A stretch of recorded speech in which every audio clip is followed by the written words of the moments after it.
예수님의 증언 두 번째 시간입니다. 자, 지난주 말씀에서 예수님께서는요, 자신에 대해서 증언을 하셨는데 그 증언은 오늘 본문에서도 계속되어집니다. 자, 그 증언의 내용은 당신은 사람에게서 인기를 얻으려는 것이 아니라는 것부터 시작이 됩니다. 우리 41절을 보겠습니다. 우리 다 같이 읽겠습니다. 나는 사람에게서 영광을 취하지 아니하노라. 아멘. 자, 만약 예수님께서 사람들의 인기를 취하는 것에 있었다면 이적과 기적을 행하시고 수많은 사람들이 따랐을 때 그것을 피해 빠져나가는 모습이 없어야 하죠. 하지만 예수님 공생의 기간 동안 행적을 보면 수많은 사람들이 예수님을 따르는 것을 오히려 예수님께서는 피한 것을 볼 수가 있습니다. 요한복음 6장 15절을 한번 보고 가겠습니다. 요한복음 6장 15절입니다. 우리 화면에 나와 있는데 우리 다 같이 읽겠습니다.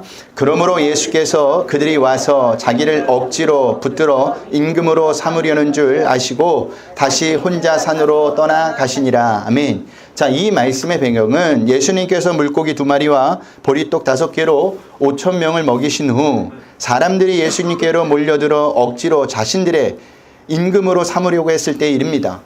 그때 예수님께서 어떻게 하셨죠? 혼자 산으로 떠나가셨습니다. 그것을 아예 피해 버리셨다라는 거예요. 그 행동의 의미는요, 예수님의 말씀처럼 사람들에게서 영광을 취하지 않으시겠다는 의미입니다. 그래서 예수님은요, 공생의 사역 동안 다른 사람들의 눈치를 보지 않았을 뿐더러 거침없이 사람들의 죄를 지적할 수 있었던 거예요. 자, 사람은요, 자신을 세운 사람에게 영광을 구하게 되어 있죠. 그 사람에 의해 자신의 자리가 좌지우지 될 수 있기 때문입니다. 그래서 사람들은요, 권력 앞에서, 인기 앞에서 무력해지는 것을 볼 수가 있어요. 그러나 예수님은요, 사람이 아닌 하나님께서 보낸 분이셨습니다. 그래서 자신을 보내신 하나님의 뜻에 모든 것을 집중할 수 있었던 겁니다. 많은 사람이 원하더라도 하나님의 뜻이 아니면 예수님은 어떤 일도 하지 않으셨습니다. 반대로 많은 사람이 반대하더라도 하나님의 뜻이면 어떻게 했을까요? 어떤 일도 마다하지 않고 하나님의 일을 하셨던 것이죠. 예수님께서 이렇게 하실 수 있었던 것은 영광이나 기쁨을 사람에게서 구하지 않고 하나님께만 구했기 때문입니다. 그것도 한 번만 그렇게 한 것이 아니라 꾸준히 계속해서 그러했다라는 겁니다. 여기 나는 취하지 아니하노라 라고 해당하는 헬라어 우람바노는요, 동작의 계속 반복을 나타내는 현재 시대입니다. 예수님께서는요, 계속해서 사람들의 요구나 관심보다는 하나님의 뜻만을 계속해서 구했다라는 의미예요. 그런데 정치인들을 한번 보세요. 그들이 중요하게 생각하는 기준은 옳고 그름이 아니죠. 뭘까요? 국민들이 좋아하느냐, 좋아하지 않느냐입니다. 국민이 자신을 대표해서 정치하라고 자신을 뽑아주었으니까 국민의 여론을 살피는 것은 당연해요. 그러니 그들은요, 옳고 그름이 없는 겁니다. 오로지 국민이 좋아하느냐, 싫어하느냐에만 있다라는 것이죠. 하지만 성도인 우리는 다릅니다. 죽을 수밖에 없는 우리를 누가 구원해 주셨죠? 세상입니까? 아니죠. 하나님께서 예수님을 보내주셔서 죄로 인해 죽을 수밖에 없는 우리를 구원해 주셨습니다. 그러므로 저와 우리는 천국 백성이 되었다라는 겁니다. 그 의미는 이제 소속이 바뀌었다는 의미예요. 더 이상 세상의 눈치를 볼 필요가 없어졌다라는 거죠. 그렇다면 우리는, 성도인 우리는 누구의 말을 들어야 합니까? 당연히 우리를 구원해 주신 하나님의 말씀을 들어야 합니다. 하나님의 뜻만을 주목해야 합니다.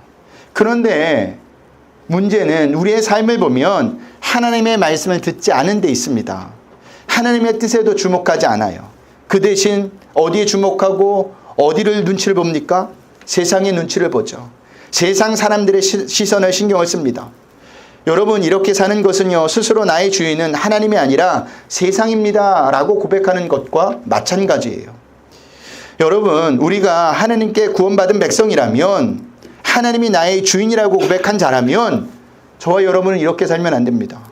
세상이 눈치를 줘도 세상 사람들의 시선이 곱지 않아도 그게 중요한 것이 아니라 나의 주인이신 하나님께서 말씀하신 것이 무엇인가, 하나님의 뜻이 어디 있는가에 모든 초점을 맞춰야 한다라는 겁니다. 그것이 성도이고 그것이 성도의 신앙생활이고 그것이 예수님께서 걸어가신 길을 따라 걸어가는 것입니다. 그러니 저와 여러분도 사람의 영광이나 인기를 구하지 말고 우리를 구원해 주신 하나님의 영광만을 구하시는 저와 여러분들이 되시길 소원합니다. 자, 예수님께서 증언하신 것이 또 무엇이었습니까? 당신은 사람에게서 영광을 취하지 않는다고 하시면서 유대인들에게는 하나님을 사랑하는 것이 없다고 지적하는 거예요. 우리 42절을 보겠습니다. 우리 다 같이 읽겠습니다. 다만 하나님을 사랑하는 것이 너희 속에 없음을 알았노라. 아멘. 자, 여기 알았노라 라는 의미는요, 관찰과 경험을 통해서 유대인들을 철저하게 예수님께서 알았다라는 의미입니다. 한 번에 결론 내린 것이 아니라 오랜 관찰과 경험을 통해 내린 결론이라는 거예요. 마찬가지로 하나님께서는요, 우리가 속으로 무엇을 생각하고 무엇을 추구하는지, 우리의 영적 상태가 어떠한지 모두 아신다는 사실을 아셔야 합니다. 그 의미는 하나님께는 그 어떤 것도 절대 숨길 수 없다라는 거예요. 그러므로 하나님께 나올 때 우리는 어떤 마음을 가지고 나와야 합니까? 우리의 모든 것을 하나님께서 아신다는 심정으로 나오셔야 돼요. 그것이 우리가 하나님께 도움받을 수 있는 길입니다. 그러면 예수님께서 유대인들의 무엇을 알았다고 하셨을까? 그것은요, 모든 사람들로부터 존경받을 만한 자들이 아니었다는 것을 알았다는 겁니다. 예수님은요, 유대인들의 겉모습에 속지 않으셨어요. 그래서 유대인들에게 하나님을 사랑한 것이 너희 속에 없다고 말씀하셨던 거예요. 무슨 말이냐? 겉으로는 하나님을 사랑해서 모든 율법을 지키는 행동처럼 보이지만 사실은 모두 자신의 겉모습을 치장하기 위한 도구였다라는 말입니다. 이렇게 예수님께서는요, 유대인들의 영적 상태를 정확히 꿰뚫고 계셨어요. 그래서 그들을 향해 예수님은 외식하는 자들이라고 책망하셨고, 심지어는 더 심하게 회칠한 무덤이라고까지 한 것입니다. 그러니까 당시 유대인들은 말로만 하나님을 사랑한다고 했지 실제로는 그렇지 않았다라는 사실이에요.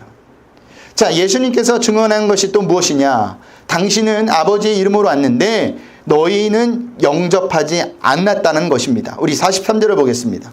우리 다 같이 읽겠습니다. 나는 내 아버지의 이름으로 왔음에 너희가 영접하지 아니하나 만일 다른 사람이 자기 이름으로 오면 영접하리라. 아멘. 자, 유대인들에게 있어서 이름은요, 단순히 사람만을 가리키는 것이 아니라 그 사람의 존재 자체나 인격을 가리킵니다. 따라서 내 아버지의 이름으로 왔다는 것은요, 예수님께서 성부 하나님과 동일한 신성을 가지고 왔음을 지금 보여주는 말씀입니다. 그럼에도 당시 유대인들은 예수님을 영접하지 않았죠. 그 의미는 하나님을 영접하지 않은 것과 똑같은 겁니다. 그 대신 누굴 영접했다고 하죠? 다른 사람을 영접했다고 하죠. 자, 여기서 말하는 다른 사람이란 예수님이 아닌 거짓 메시아를 말합니다. 그런데도 사람들은 왜 이들을 영접했을까? 그 이유는 거짓 메시아가 그들이 원하는 것을 주었기 때문입니다. 그렇다면 그들이 원하는 것이 무엇일까요? 우리들이 원하는 것이 뭘까요? 이 땅에서 잘 먹고 잘 사는 겁니다. 제가 지금 이 땅에서 잘 먹고 잘 사는 것이 나쁘다고 말하는 것이 아니에요. 예수님보다 이 땅에서 잘 먹고 잘 사는 것이 우선이 되는 것이 나쁘다고 말하는 겁니다. 왜 나쁘냐? 이 땅에서 잘 먹고 잘 사는 것이 우선인 자들은요, 언제든지 이 땅에서 잘 먹고 잘 사는 것을 위해 예수님을 버릴 수 있기 때문입니다. 그런데도 예수님은요, 그들이 원하는 것을 말씀하지 않았어요. 그들을 칭찬해주지 않았다라는 겁니다. 율법을 목숨처럼 생각했던 그들에게 잘했다고 칭찬하지 않았어요. 오히려 그들이 잘못됐다고 지적하셨죠. 그리고 하나님의 뜻만 가르쳤습니다. 그러니 당시 유대인들이 예수님을 영접하지 않았던 겁니다. 그런데 이것은요, 그들에게 저주였어요. 하나님을 떠나 죄로 인해 죽을 수밖에 없는 인간이 구원받을 수 있는 길은 예수님의 십자가밖에 없는데 그 예수님을 영접하지 않고 거부하겠다는 것은 곧 구원을 받지 않겠다는 의미입니다. 왜 이런 반응을 보였을까? 자신이 지금 어떤 상황에 처해 있는지 몰랐기 때문입니다. 모르면 이렇게 하나님을 찾지 않아요. 모르면 하나님께서 보내신 구주이신 예수님도 영접하지 않습니다. 유대인들에게만 해당되는 말씀이 아니에요. 오늘을 살아가고 있는 저와 여러분들에게도 해당되는 말씀입니다. 내가 지금 어떤 상황에 처해 있는지 모르면 이럴 수 있습니다. 그렇기 때문에 우리는 성경을 보면서 인간이 처한 현실이 무엇인지를 아는 것이 중요해요. 성경이 말하는 인간의 처한 현실이 무엇입니까? 죄로 인해 죽을 수밖에 없는 존재라는 거예요. 지옥 백성이라는 거예요. 그리고 스스로는 이 상황을 해결할 수 없다는 것이 성경이 말하는 인간의 처한 현실입니다. 이 사실을 깨달으면 되는 겁니다. 그러면 그때부터 어떻게 할까요? 성경 속에서 이 상황을 해결할 수 있는 분을 찾을 겁니다. 그런데 그분이 누구죠? 예수님이에요. 그렇게 예수님을 찾게 되면 그때 우리는 비로소 예수님을 영접하게 된다는 겁니다. 보세요. 자신이 아프다는 것을 아는 자만이 어떻게 하죠? 병원에 가죠. 치료를 받죠. 그리고 의사의 말을 듣습니다. 모르면 병원에 가지 않을 뿐더러 의사 말도 듣지 않습니다. 이와 똑같다라는 사실입니다. 그렇기 때문에 우리는 성경을 보면서 날마다 내 영적 상태가 내가 어떤 존재인지를 아는 것이 무엇보다 중요하다라는 거예요. 뭐 성경에서 세상에서 성공적인 일을 찾는다? 아닙니다. 그건 차후의 일이에요. 가장 중요한 것은 내가 죽을 수밖에 없는 죄인이라는 것. 그래서 예수님을 붙들어야 나는 살 수밖에 없다는 이 진리를 붙드셔야 한다는 사실입니다. 그렇다면 유대인들이 왜 이렇게 되었을까? 그 이유를 44절에 이렇게 밝히고 있습니다. 우리 44절을 보겠습니다. 다 같이 읽겠습니다. 너희가 서로 영광을 취하고 유일하신 하나님께로부터 오는 영광은 구하지 아니하니 어찌 나를 믿을 수 있느냐. 아멘. 자, 여기 너희가 서로 영광을 취하고 라는 말은요, 사람들의 찬사를 받는 일에 그들이 열중했다라는 거예요. 즉 세상적인 영광, 인기를 취하려고 열심을 부렸다라는 거예요. 그래서 바리새인들이 어디서 기도합니까? 사람들이 많이 모이는 곳에 가서 일부러 기도한 겁니다. 골방에서 기도한 것이 아니에요. 왜 그렇게 기도했을까요? 사람들의 시선을 신경 썼다라는 겁니다. 그렇게 열심을 부려 세상적인 영광과 인권을 얻고 나니까 바리새인들에게는 더 이상 하나님의 영광이 필요 없다고 생각된 겁니다. 보세요. 세상적인 인기를 얻고 성공한 사람이 하나님을 만나기 쉬울까요? 어려울까요?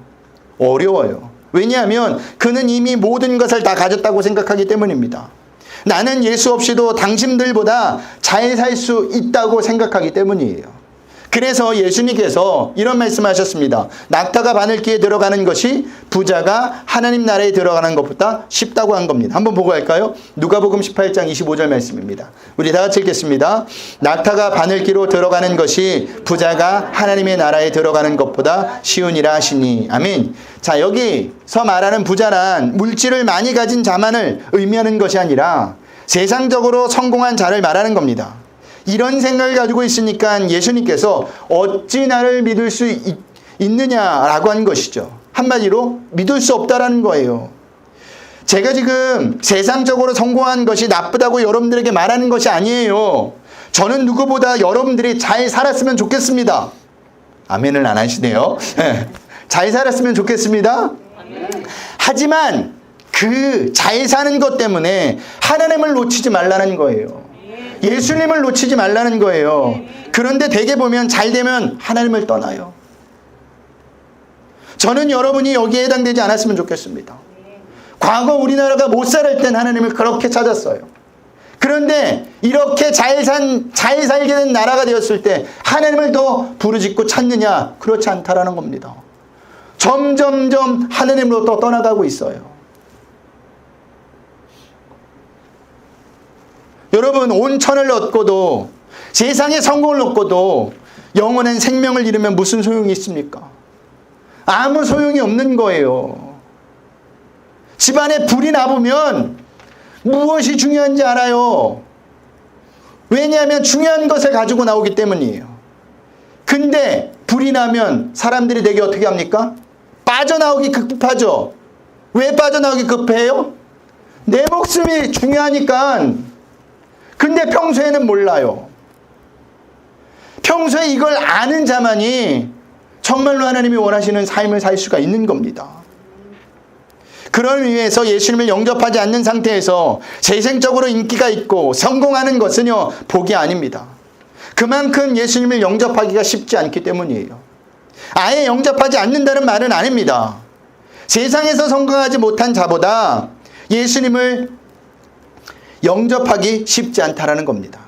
그러니 그런 삶을 부러워하지 마세요. 혹시 지금 이 땅에서 인기가 없으세요? 세상에서 성공을 하지 못하셨습니까? 많은 것을 가지지 못하셨습니까? 여러분, 그 덕분에 여러분이 예수님을 만났다는 복이 임한 겁니다. 그것에 우리는 감사하셔야 돼요. 그래서 예수님께서 45절에 유대인들을 이렇게 책망하시는 겁니다. 우리 45절을 볼까요? 우리 다시 다 함께 읽겠습니다. 내가 너희를 아버지께 고발할까 생각하지 말라. 너희를 고발하는 이가 있으니 곧 너희가 바라는 자 모세니라. 아멘. 자, 유대인들은요, 자신들이 모세의 율법을 가지고 있다는 사실에 대단한 자긍심을 가지고 있었어요. 사실 하나님께서 주신 율법은 오직 유대인들만 가진 것으로 분명히 자랑할 만한 것이었습니다. 그 덕분에 그들은 하나님을 알게 되었고 하나님께 예배할 수 있었어요. 그런데 문제는요, 그들이 율법을 통해서만 구원을 얻을 수 있다는 생각을 했다라는 거예요. 그래서 율법의 완성이신 예수님께서 오셨음에도 불구하고 그들은 예수님을 영접하지 않고 오히려 배척을 했던 것이죠. 이에 예수님께서 45절에서 유대인들이 그토록 신뢰하며 구원의 방편으로 생각한 율법이 도리어 그들을 고소하게 될 것이라고 선언한 겁니다. 그 구절이 너희를 고발할 이가 있으니 곧 너희가 말하는 자 누구라고요? 모세니라. 모세가 누구죠? 하나님께서 시내산에서 율법을 받은 자 아닙니까? 그리고 모세가 무엇을 썼어요? 모세 오경을 썼죠. 모세 오경이 뭐예요?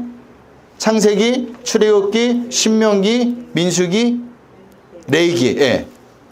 그러니까 모세가 곧 율법이라는 말입니다. 예수님의 이 말씀에 유대인들은 굉장한 충격을 받죠. 왜냐하면 그들 스스로가 율법을 철저하게 지키고 있었다고 생각했기 때문입니다. 하지만 그것은 착각이었어요. 여러분, 어떤 인간도 율법을 완벽하게 지킬 수 있는 사람은 없어요. 우리는 그 사실을 아셔야 합니다. 여러분, 우리의 어떤 열심도 하나님의 만족을 이끌어낼 수가 없어요. 무슨 말이냐? 우리에게는 답이 없다라는 겁니다. 그렇다고 다른 곳에 답이 있다는 말이 아니에요. 다른 것도 답이 없다라는 겁니다. 그렇다면 어떻게 해야 되느냐? 죄로 인해 죽을 수밖에 없는 인간을 대신 십자가에서 지신 예수님, 그분의 은혜를 바라보고 의지해야 한다는 말입니다. 이렇게 하는 이유는 예수님에게만 구원이 있기 때문입니다. 여러분, 오직 예수님만이 우리를 구원하실 수 있습니다. 이 사실을 믿으시길 바랍니다. 우리 46절을 보겠습니다. 모세를 믿었다라면 또 나를 믿었으리니 이는 그가 내게 대하여 기록하였습니다. 아멘. 모세가 예수님에 대해서 무엇을 기록하였을까? 모세 오경에 보면요, 수많은 내용들이 예수님을 증거하고 있습니다. 그 중에 한 가지만 말한다면 민수기 21장에 나오는 놋뱀에 관한 기록이죠. 이스라엘 백성이 홍해길을 따라 에돔 땅을 우회하려 하였다가 마음이 상해 하나님과 모세에게 원망을 합니다. 그 원망은 무엇이냐? 먹을 것도 없고 마실 물도 없다는 거예요. 그런데 사실은요, 그들에게 먹을 것도 마실 물이 없었던 것도 아니에요.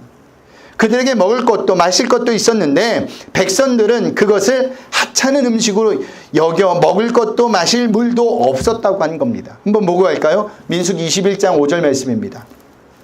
우리 다 같이 읽겠습니다. 백성이 하나님과 모세를 향하여 원망하되 어찌하여 우리를 애굽에서 인도해 내어 이 광야에서 죽게 하는가? 이 곳에는 먹을 것도 없고 물도 없도다. 우리 마음이 이 하찮은 음식을 싫어하노라 하매. 아멘.